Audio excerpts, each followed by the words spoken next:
नमस्कार, मैं हूं किरण। आप देख रहे हैं प्राइम टीवी। स्वागत है आपका प्राइम बिहार में। फतेह बहादुर के हिंदू देवी देवता और मंदिर पर विवादित बयान देने के बाद एनडीए के पूर्व प्रत्याशी और आरएलजेडी के प्रदेश महासचिव जितेंद्र कुमार उर्फ रिंकू सोनी ने एक प्रेस वार्ता का आयोजन किया। इस दौरान उन्होंने फतेह बहादुर पर जमकर हमला बोला। उन्होंने कहा कि वो अपने 3 साल के कार्यकाल में अपने विधानसभा क्षेत्र के कितने स्कूलों में निरीक्षण करने गए और वहां अगर खराब व्यवस्था मिली तो सुधार करने के लिए उन्होंने कितनी कोशिशें की हैं। आप मीडिया के सवालों पे अभी टिहरी विधायक बिफर गए थे। देखिए, मीडिया के तो सवाल, मीडिया बंधुओं का सवाल यही न था कि आप मंदिर जाते हैं कि नहीं जाते हैं। तो इन्होंने बोला मंदिर जाते हैं, शिक्षा के मंदिर में जाते हैं। लेकिन जिस रूप से मीडिया के सामने इन्होंने जिस रूप से मतलब कि वो भाषा का प्रयोग कर रहे थे, टपोरी वाला भाषा, वो समझ लीजिए कि टिहरी विधानसभा की जनता, बिहार की जनता, देश की जनता वो तो जान न गई कि आप कितना बड़े विद्वान है, आप कितना बड़े ज्ञानी है। 22 जनवरी को अयोध्या में श्री राम की प्राण प्रतिष्ठा प्रधानमंत्री के हाथों होनी है। ऐसे शुभ घड़ी को देखते हुए कई जगह पर कई मंदिरों में भगवान की प्राण प्रतिष्ठा की जा रही है। इसी क्रम में पूर्वी चंपारण के पुरवारी मंदिर में माता पार्वती, गणेश भगवान और कार्तिक भगवान की मूर्ति की प्राण प्रतिष्ठा होनी है, जिसे लेकर 551 कुंवारी कन्याओं के जरिए गाजे बाजे के साथ एक कलश यात्रा निकाली गई। बहुत ही जन्म जन्मांतर का पुण्य फल उदय होता है, तो ऐसे जो है माता भगवती या कोई भी यज्ञ करने का आदमी को जो है मौका मिलता है। आपके गांव का जो है सर्वजन कल्याण हिताय सर्वविश्व हिताय जो है यह यज्ञ हम सभी ब्राह्मणों के द्वारा संपन्न हो। कितने आदमी आए हैं? हम लोग 5 ब्राह्मण आए हैं काशी से, जिसमें आचार्य रोशन तिवारी, आचार्य श्याम सुंदर तिवारी, आचार्य संजीव तिवारी, आचार्य अरविंद पांडे,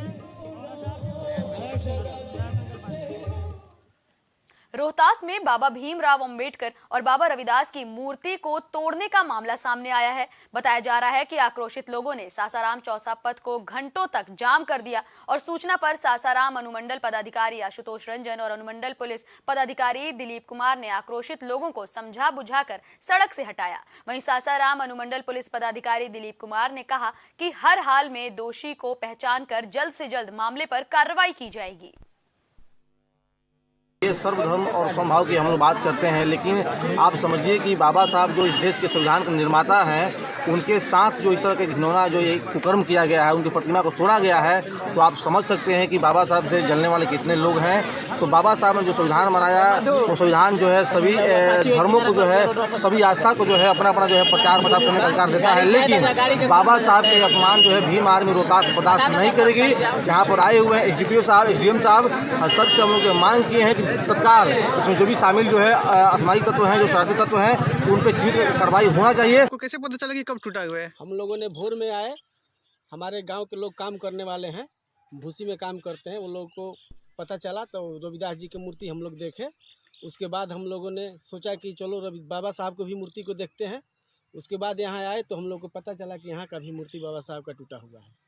क्या लगता है किसके द्वारा किया गया होगा? अब तो सर ये तो जज किया जाएगा तो पता चल जाएगा। वैसे भी ऐसे 1-2 लड़के का जानकारी किया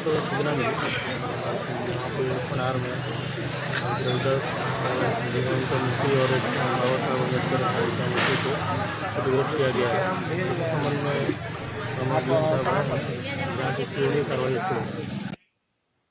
सहरसा में भारतीय विश्वकर्मा महासंघ ने 1 दिवसीय जिला सम्मेलन का आयोजन किया। इस कार्यक्रम की अध्यक्षता डॉक्टर रघुनंदन शर्मा और संचालन रामफल पंडित द्वारा किया गया। कार्यक्रम की शुरुआत विश्वकर्मा समाज के इष्ट देव भगवान विश्वकर्मा के चित्र पर पुष्प अर्पित करते हुए दीप प्रज्वलित करके की गई। भारतीय विश्वकर्मा महासंघ के राष्ट्रीय अध्यक्ष मुकुल आनंद ने सभा को संबोधित करते हुए कहा कि आज विश्वकर्मा समाज के बुनियादी मुद्दों का समाधान करने की जरूरत है। से नीचे हैं, इसलिए पूरे समाज को एकजुट करके सरकार को ये आगाह करना चाहते हैं कि इन समाज पर विशेष रूप से ध्यान देकर जिनकी स्थिति को बेहतर किया जाए। आज आज़ादी के 76 वर्ष बाद भी देखा जा रहा है, हमारा कोई एमपी नहीं है, हमारा कोई एमएलए नहीं है, हमारी बात मुखिया नहीं सुनता है, हमारा बात कोई जनप्रतिनिधि नहीं सुनता है, हमारी बातें थाना में नहीं सुनी जाती है, किसी तरह का कोई भी सुविधा के नाम पर आज तक सरकार के द्वारा छलावा के अलावा कुछ नहीं मिला है। इसलिए आज हमारे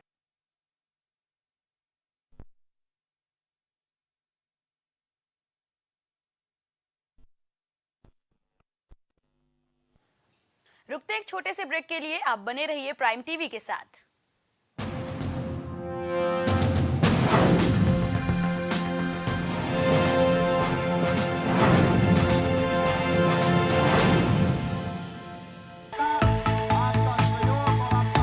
कुछ भाव पुष्प। आप देख रहे हैं प्राइम टीवी, सच साहस सरोकार। की कोई भी खबर, क्योंकि हर खबर पर होगी हमारी पैनी नजर। सच्ची खबरों पर रहेगा हमारा पूरा फोकस। आपको दिखाएंगे सूबे से जुड़ी हर खबर। देखिए प्राइम उत्तर प्रदेश सिर्फ प्राइम टीवी पर। रोशन होने लगी राम की नगरी, जगमग हुई राम की पैड़ी, सरयू आरती पर हुल्लारों से गूंजायमान हुए घाट। दुनिया देखेगी अयोध्या में राम के ठाट। देखिए अयोध्या में राम राज्य, सिर्फ प्राइम टीवी पर।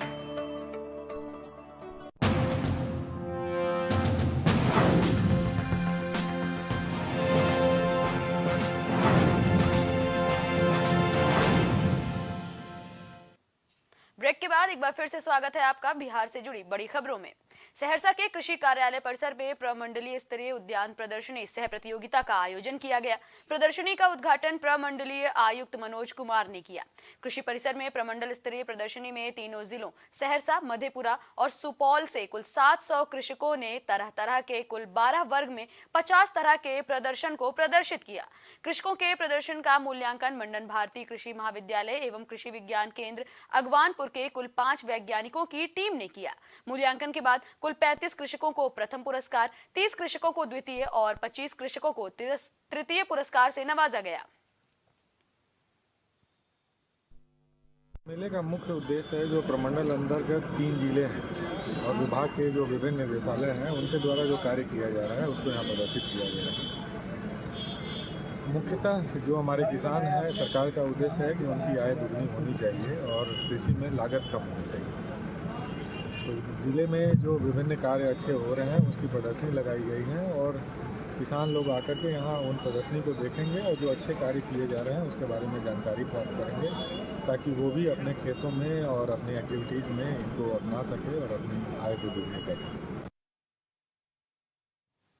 मोतिहारी में लगातार बढ़ रही आपराधिक वारदात के बाद व्यवसायियों ने अब आंदोलन की शुरुआत कर दी है। व्यवसायियों ने काली पट्टी बांधकर अपना विरोध प्रदर्शन किया।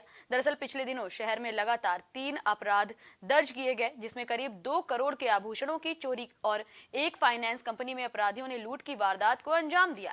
इसके बाद मोतिहारी के व्यवसायी आंदोलन पर आ गए हैं।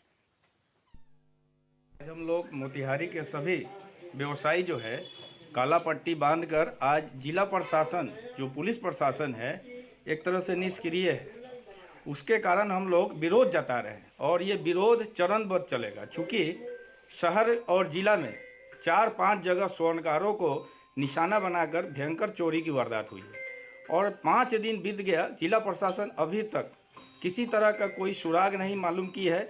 हम लोगों का डिमांड यही है कि 3 से 4 दिन में मैक्सिमम सामान की आपूर्ति हो, नहीं तो हम लोग चरणबद्ध आंदोलन कर रहे हैं। जैसे आज काला पट्टी बांध रहे हैं, कल हम लोग कैंडल मार्च निकालेंगे और कचहरी चौक तक जाएंगे।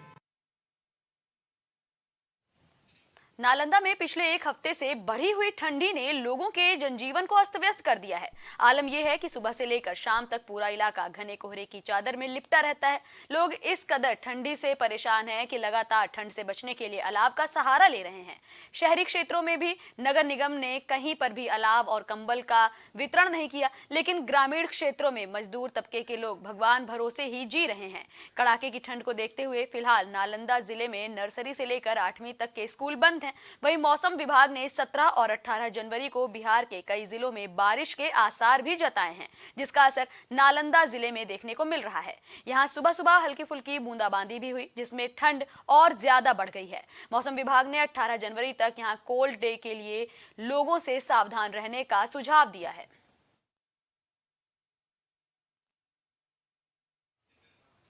नालंदा में साइबर थाने की पुलिस ने फेसबुक पेज हैक से संबंधित अंतर्राष्ट्रीय गिरोह के 2 सदस्यों को गिरफ्तार किया है। वहीं साइबर थाना डीएसपी ज्योति शंकर ने बताया कि 7 जनवरी 2024 को एक स्थानीय न्यूज पोर्टल का फेसबुक पेज एक फिशिंग मालवेयर का इस्तेमाल कर रहा था।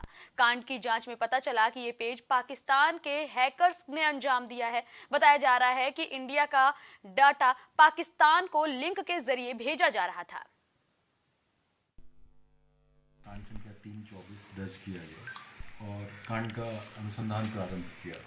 इसके पश्चात उस पेज का प्रयोग करने वाले जो व्यक्ति थे उस पेज पे करीब कभी 10 घंटे कभी 2 घंटे ऐसे लाइव आना शुरू हुए। उसके बेसिस पे हम लोगों ने पहचान करी कि वो व्यक्ति कौन है और उसका लोकेशन क्या है।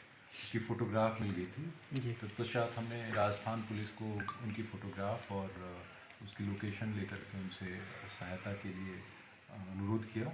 उन्होंने सहायता करी। उसके पश्चात हमारी गृह पदाधिकारी के निर्देशानुसार एक छापामारी दल का गठन किया गया जो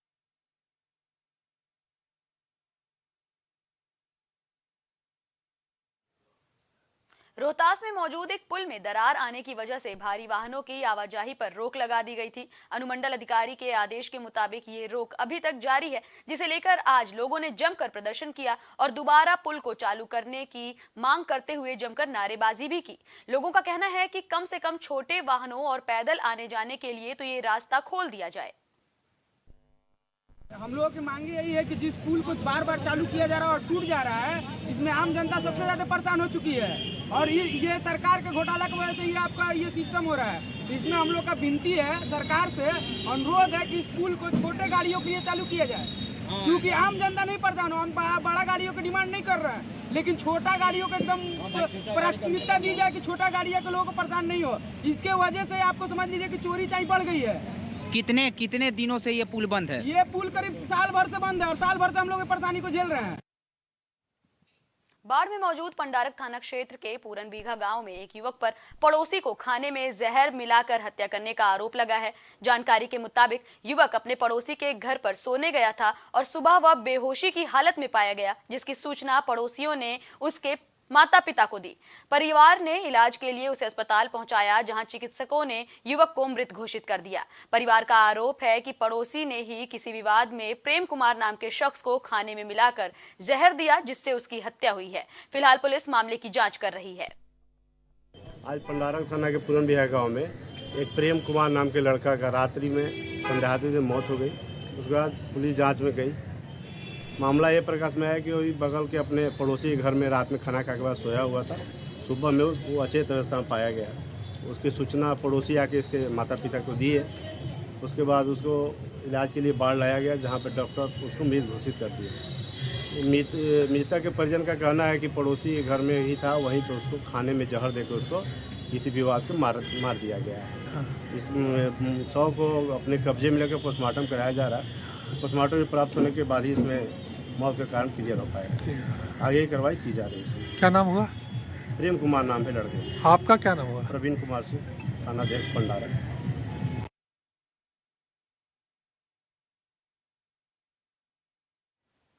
नालंदा का लहेरी थाना क्षेत्र साइबर ठगों का हब बनता जा रहा है। ताजा मामला लहेरी थाना क्षेत्र के भराव पर मछली मार्केट का है, जहां पुलिस ने साइबर ठग गिरोह का पर्दाफाश किया है। ये गिरोह बिहार शरीफ में फर्जी एटीएम और दूसरे दस्तावेज उपलब्ध कराकर गलत तरीके से रुपए निकाला करता था। वहीं पुलिस ने गुप्त सूचना के आधार पर कार्रवाई करते हुए छापा मारा, जहां 2 साइबर ठगों को गिरफ्तार किया गया है। गिरफ्तार साइबर ठगों के पास से 5 फर्जी एटीएम, 25,000 रुपए नगद सहित 3 मोबाइल बरामद किए गए हैं।